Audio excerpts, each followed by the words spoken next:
et bienvenue dans ce premier épisode de Dog en Chef, nouveau format. Aujourd'hui avec Neji, on vous parle du barf.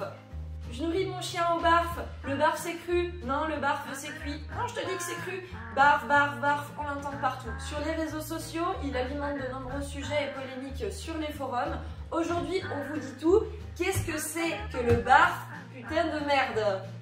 Pour commencer, on va faire quelque chose de très simple. On va donner à la base la définition du mot barf. Et déjà, vous allez voir que ça va retirer quelques questions et quelques polémiques. Le mot barf est constitué donc de 4 lettres. B, A, R, F. Pour Biologically Appropriate Raw Food. Qu'est-ce que ça veut dire concrètement? Ça veut dire nourriture crue, biologiquement appropriée. Oui, t'as entendu, hein, on a dit raw, cru, pas cuit.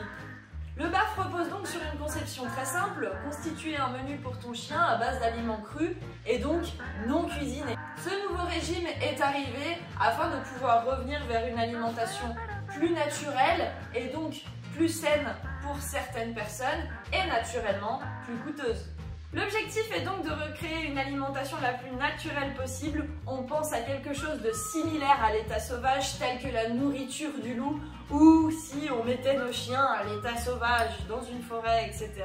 Le barf se concentre essentiellement sur un apport au niveau de la viande, mais avec des portions moindres de fruits et de légumes. N'oubliez pas que la plupart des proies du loup à l'état sauvage sont herbivores.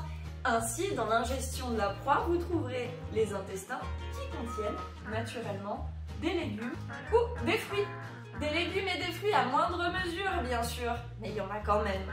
Une attention toute particulière doit être portée. Considérez bien qu'au moment où vous décidez de composer des gamelles de barf, vous devrez régler à juste mesure tout l'apport qu'il y a derrière, c'est-à-dire les protéines, les minéraux, les acides gras, les vitamines, etc.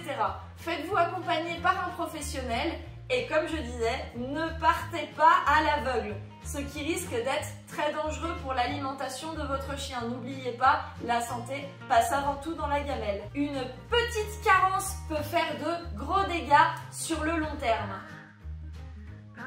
C'est le point histoire. Il faut savoir que le barf a été développé par le vétérinaire australien Jan Billinghurst. Le régime barf a commencé à se populariser à partir du XXe siècle grâce à son ouvrage Give Your Dog a Bone. Ce premier épisode est maintenant terminé. J'espère qu'il vous a appris quelque chose et on se retrouve tout bientôt sur un nouveau sujet, alimentation canine, sur Dog en Chef.